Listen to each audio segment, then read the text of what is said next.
In this video, I want to go over the secret to hitting all of your clubs consistently flush.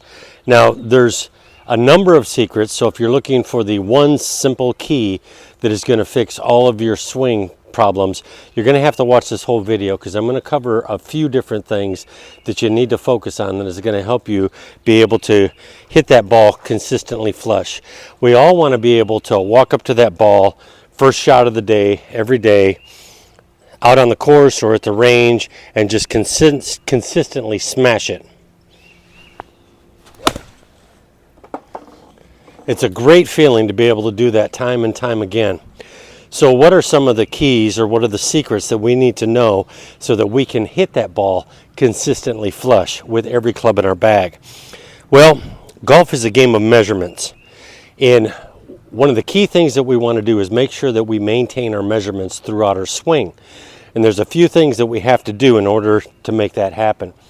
We take our measurements, our initial measurements, at address. And one of the things that I see a lot of amateurs getting wrong is they'll see some of the elite players on tour who get crouched way down and have a lot of knee bend and hit the ball very well. Those guys are really the exception to the rule. If you look at most of the greats out there, they stood a lot more upright. And when they address the ball, you'll see that there's not a lot of knee bend in their stance. Most of them will stand relatively erect and then have what we call, or what I like to call, knee flex. Knee flex, knee bend. Knee flex. Knee flex is simply nothing more than you're not locking your knees. You're letting them stay just a little bit flexed. Now, why is that important? The reason it's important is because when we just flex our knees, it causes us to have to bend at the ball and socket joints of the hip. And that's a much more stronger position to be able to maintain our spine angle throughout that swing. When you have too much knee bend and you come up, that's going to restrict how quickly and how well you're going to be able to turn that right hip into the ball. It's very important that you use all of your body levers without any impedance. Mike Austin talked about that. And when I talk about the different levers, I'm talking about the joints in the ankles, the knees, the hips, the shoulders, the elbows, and the wrist. We want to be able to swing all those without impedance. And the best way to do that is to start with just a little bit of knee flex, not knee bend. When you get knee bend, then you get a little bit too much of this going on in your swing, and it's going to be very difficult to consistently keep that measurement. Okay, so the next thing that we want to talk about is we want to talk about when we come into that ball and we strike that ball, we want to be hitting it off the side of our body like this.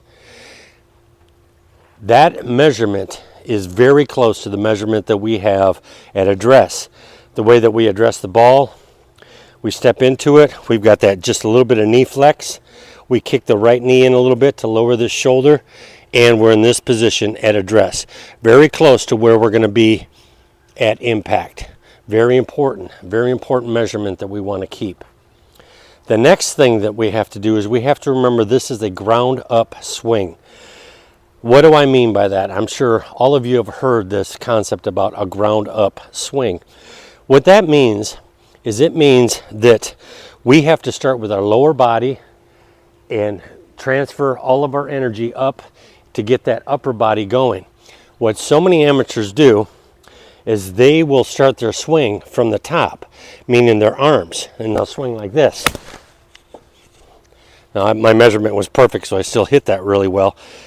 But the problem with doing that, with swinging with your arms, is the fact that we have a rotating swing plane.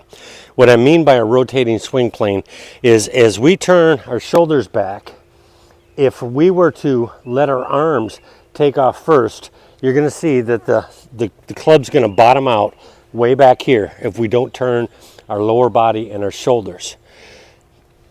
Or if we turn our body and our shoulders a little bit, but still outrun with our club head, with our arms, we're going to end up still bottoming out here.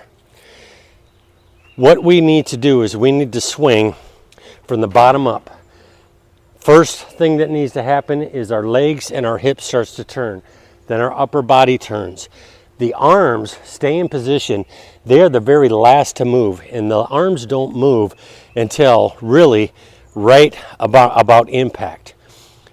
That's one of the biggest keys to flushing the ball consistently well.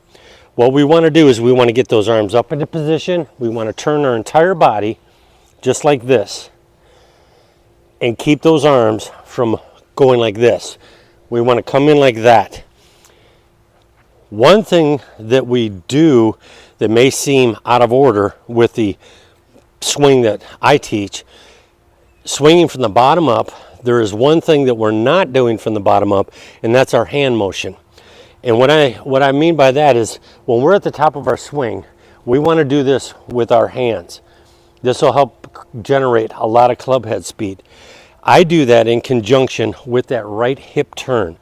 What I'll do is I'll get to the top and I'll throw these hands at the same time that I throw that left or that right hip into the ball. And what this does is it generates a lot of speed into the ball. But the key again here is keeping those arms stuck against the body as long as you possibly can. So what I'll do is I'll get to the top and I'll fire the hands and the hips at the same time. It allows me to really get a lot of club head speed going into the ball. And the final thing that is probably the most important aspect of the swing, and you can do a lot of other things wrong, but if you get this one right, it's going to eliminate probably 90% of your problems in hitting the ball flush, and that is simply keeping the head steady. Now, I'm not saying keep the head down. You may hear people say, oh, you didn't keep your head down. You didn't keep your head down. Don't want to keep your head down. If you keep your head down, then your chin is down. And if your chin is down, that's going to restrict your shoulder turn. We're talking about keeping the head steady, and it's very important.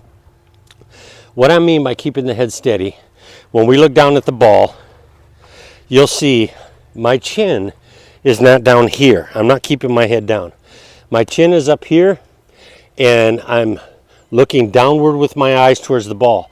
The reason I want to keep my head or my chin up is because I want to be able to get that shoulder up and under the chin. If your chin is down, you're not going to be able to do that. So we want to keep the head steady, not down. So how do we, what am I talking about with keeping the head steady? When we go back, when we swing back, we want to keep the concept of keeping our head between our feet. So when we swing back, our head stays in one spot. And then when we swing back through, what we want to do is we want to swing those hips. Think of turning those hips underneath your head and keeping your head behind the ball. That, I think, is the number one reason why I see amateurs having problems with consistently striking that ball flush, is the movement of the head. If you get to the top and you sway back like that and then sway forward, you're changing that swing plane, and now you're coming down way up here. Or if you get way back here and stay back like this, you're going to come down like that. You have to focus on keeping your head steady. Just do some drills where you just turn and keep that head in one spot. Just think of keeping the head behind the ball. This will work wonders in your swing. Let me try to demonstrate one here for you.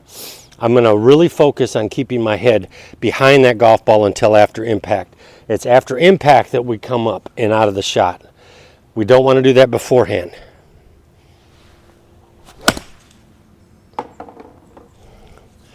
Just like that.